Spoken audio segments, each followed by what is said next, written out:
ये बोली आत्माएं कुंभ के मेले पर जो पर भी लगती है, वहां उस तालाब में स्नान करके मोक्ष मान रहे हैं।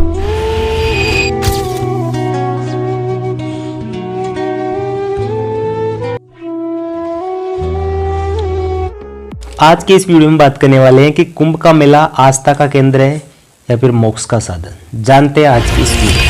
सबसे पहले बात करते हैं कि कुंभ का मेला आखिर कहाँ और कब लगता है और किस प्रकार से लगता है।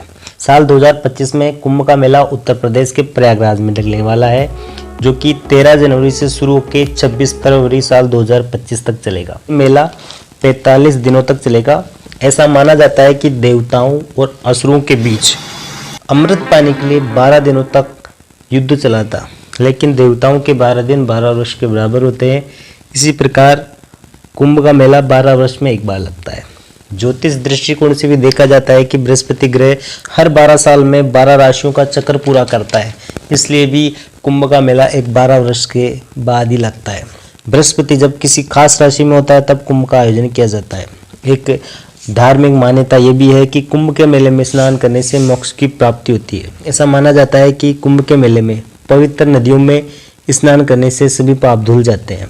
पद्म पुराण के मुताबिक यहाँ पर 3 प्रकार की नदियों का संगम होता है, जिसमें गंगा, यमुना, सरस्वती नदियाँ शामिल होती है और इन नदियों में स्नान से सभी पाप धुल जाते हैं।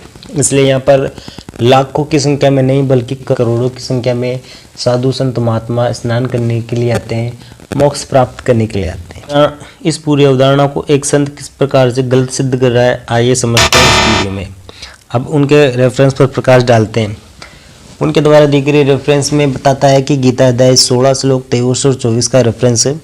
जो पुरुष शास्त्र विधि को त्याग कर अपने इच्छा से मनमाना आचरण करता है, न वह सिद्धि को प्राप्त होता है, न वह परम गति को और न ही सुख को।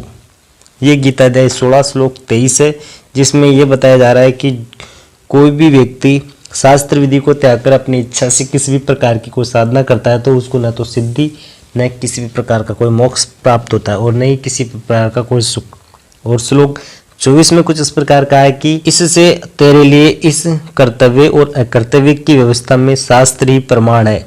ऐसा जानकर तू शास्त्र विधि से नियत कर्म ही करने योग्य है। इसमें गीता ज्ञान देने वाला ब्रह्म जिस प्रकार से इन दोनों श्लोकों में जिस प्रकार का जिक्र कर रहा है, तो इससे तो पूर्ण रूप से स्पष्ट होता नजर आ रहा है कि जो पद्म पुराण के अनुसार या फिर 3 नदियों के संगम के अनुसार या फिर 3 नदियों में जिस प्रकार से संगम हो रहा है और उसके जल में स्नान करने से श्रद्धालुओं के सभी पाप धुल जाते हैं, तो इनका पूर्ण रूप से खंडन नजर आता है।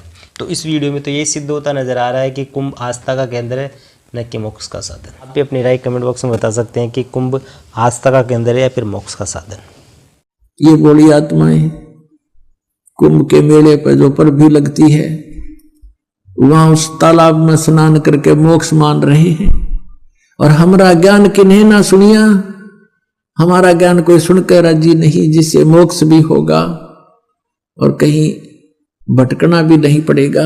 श्रीमद् भगवत गीता अध्याय नंबर 16 के श्लोक नंबर 23 और 24 में स्पष्ट किया है कि शास्त्र विधि को त्याग कर मनमाना आचरण करते हैं जो व्यक्ति, उनको न तो सुख होता है, न उनकी कोई परम गति होती है और न ही उनको कोई सिद्धि प्राप्त होती है, अर्थात यूजलेस है।